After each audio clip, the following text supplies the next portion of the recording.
Hello vinyl community.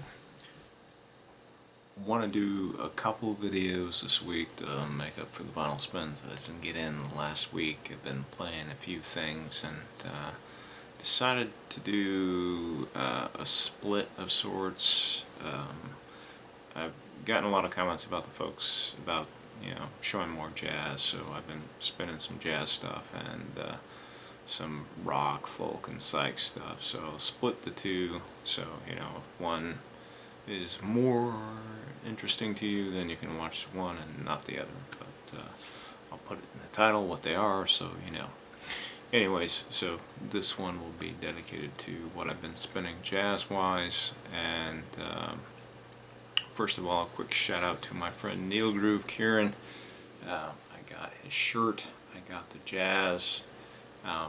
Kieran has a wonderful channel where, if you're looking for jazz, if you're looking for funk or soul, and you want some actual needle drops, this is the guy to go check out. And plus he has his own wonderful product line. I got the jazz, and check this out, all different jazz labels make the record groove, so it's a very cool shirt. And I even got my wife's thumbs up, so thank you very much, Kieran. This is very cool. So I can't recommend your channel enough, and I hope other people subscribe to you. Anyways, to get to what I have been spinning lately, first up is this wonderful box set by Mosaic. Mosaic has been around since the 80s, and I think it was really founded by Michael Kuskuna, who is probably the foremost jazz historian that's living.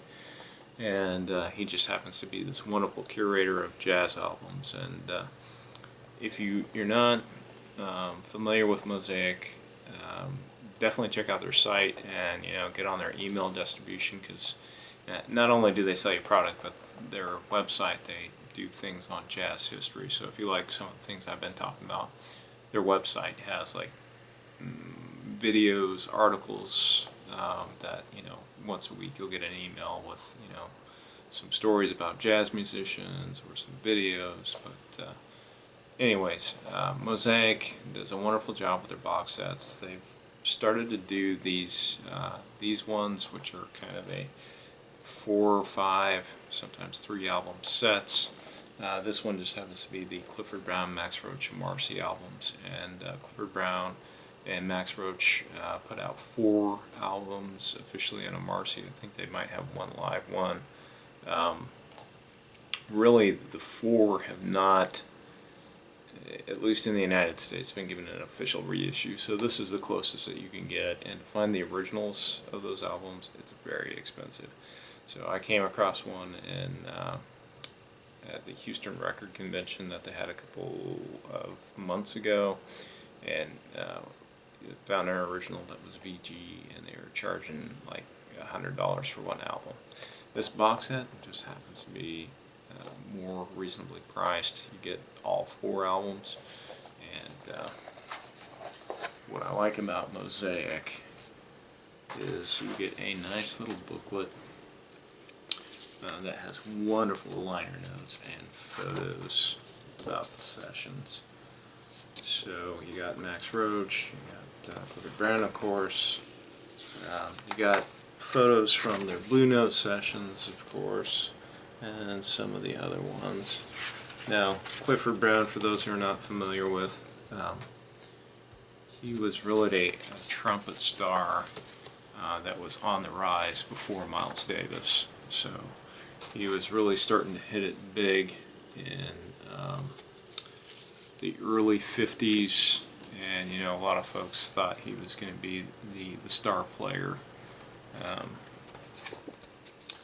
But sadly he died in 56 with this guy, who is Bud Powell's younger brother, Richie Powell, in a car accident, and that brought that to a close. And it was really sad because a lot of people thought he would have been bigger than Miles Davis. So Miles Davis was doing some things with Blue Note, a few things with Prestige, but he really didn't find his sound. And Clifford Brown was kind of a different animal altogether, because he clean living, didn't do drugs, rehearsed all the time, Very respectful to the other musicians. But anyway, the albums are good. It's really on the bebop side of things. You know, this was the area where you were trying to get the transition from bebop to hard bop. So you've got a lot of wonderful soloing on these albums by both Max Roach and Clifford Brown and some of the other players. Now these guys, what I like about Mosaic is, just like Music Matters, they are using RTI to press their albums, and you know, RTI does the best job, at least in my opinion, in the United States. The only knock against this box set is that they don't have any pictures of the original albums, which I think would have been a nice little bonus, but they don't have them. So they could have even caught it in the book, but they didn't. But other than that, it's just fantastic. And these are limited to 2,500, and then they got the number on the book, and mine just happens to be 99.99. So anyways, good stuff if you're into the transition from bebop to hard bop. And if you're into Max Roach and Clifford Brown, this is definitely worth picking up. Next up is an album by Clifford Jordan, Cliffcraft. I happened to find this at Cactus Records in Houston.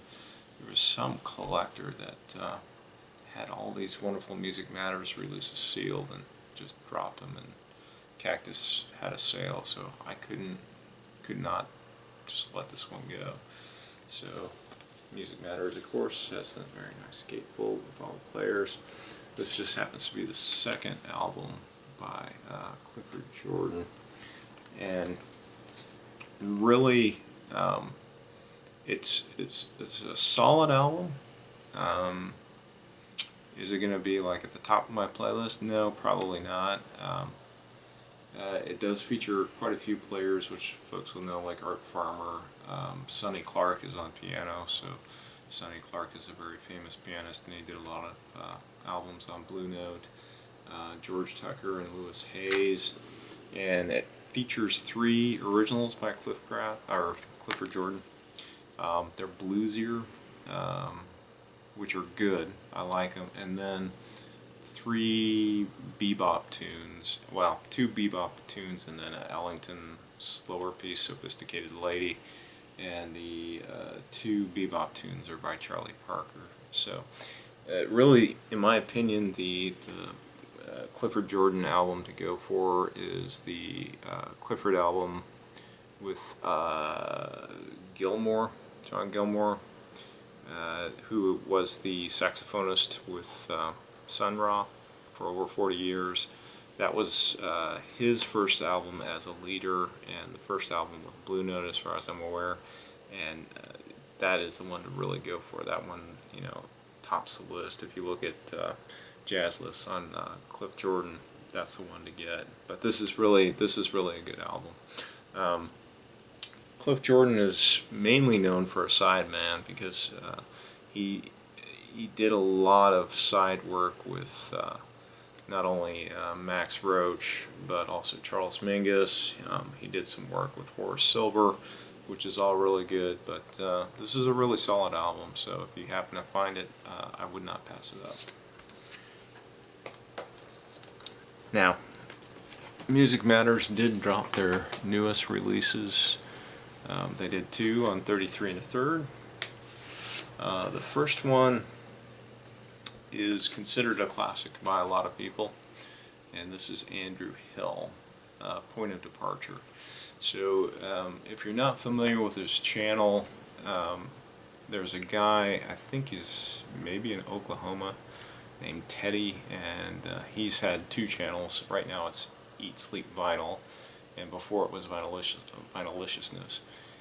That guy has wonderful knowledge of jazz, and when he puts together a video, I mean, he doesn't post frequently, but he really puts a lot into his videos, and he just happened to feature this album in his most recent video, which was based on albums that came out in '64. Now, Teddy is doing a lot of videos on a lot of free and avant jazz, and this is exactly what this album is. So, in terms of the free avant jazz work, Andrew Hill's Point of Departure is up at the top of the list, especially for Blue Notes. So this is a highly sought out album by folks. Now, I wouldn't call it completely free. It does have some melodic rhythms as some of the basis of the tracks, and then it does drift into free avant territory, but very interesting to listen to. Now, originally Music Matters put this out on 45 RPM, but it's been sold out, so that's usually an indicator how good an album is. So they reissued it on 33 1/3, and this came out in '64, of course, and so in '64 we were on the New York, USA label. And I should have shown the Clifford Jordan one. That was on the 47 West label. That Clifford Jordan album came out in '57. The next one up to me is an essential, and this is one of the best or better albums by Grant Green, which is Green Street. Small trio session with Ben Tucker and Dave Bailey. I actually prefer Idle Moments. I think that is probably the definitive Grant Green album, but this is good. It is bluesier. They do a nice rendition of Around Midnight, the Thelonious Monk standard. And you know, if you have not listened to Grant Green, he's very interesting to listen to because he plays single notes. I mean, it's not rock, it's not these huge block chords.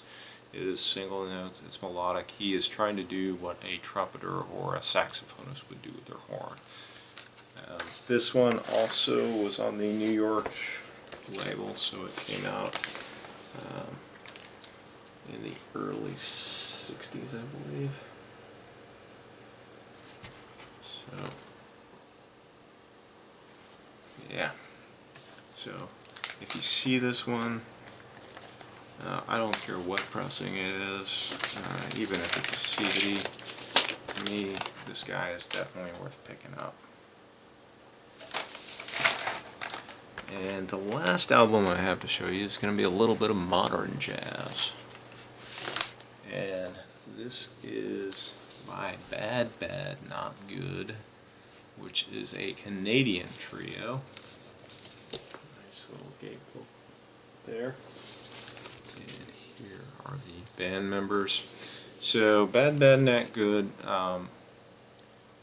it's really jazz, but it has a hip-hop feel to it without the rapping. So, you know, you got all the instrumentals, a lot of break beats. These guys have worked with different hip-hop artists, but very interesting to listen to. You get two records in the set, just kind of plain generic labels there, and you get a download code. So I found it very enjoyable. I'm not a big person that likes hip hop at all, but I do like the instrumental pieces. So again, Badbadnotgood. Definitely give it a sample. I'll put a link to some of their stuff down below. So there you have it. That's my jazz video for the week. If you liked what you saw, if you have any recommendations, what you would recommend based on these artists, shoot me a link. I mean, like Grant Green, I haven't discovered everything. Andrew Hill, I only have a couple of his albums, so I'm always curious to see what people recommend based on what I'm showing, because, you know, I'm still learning about jazz myself. So hope you've enjoyed it, and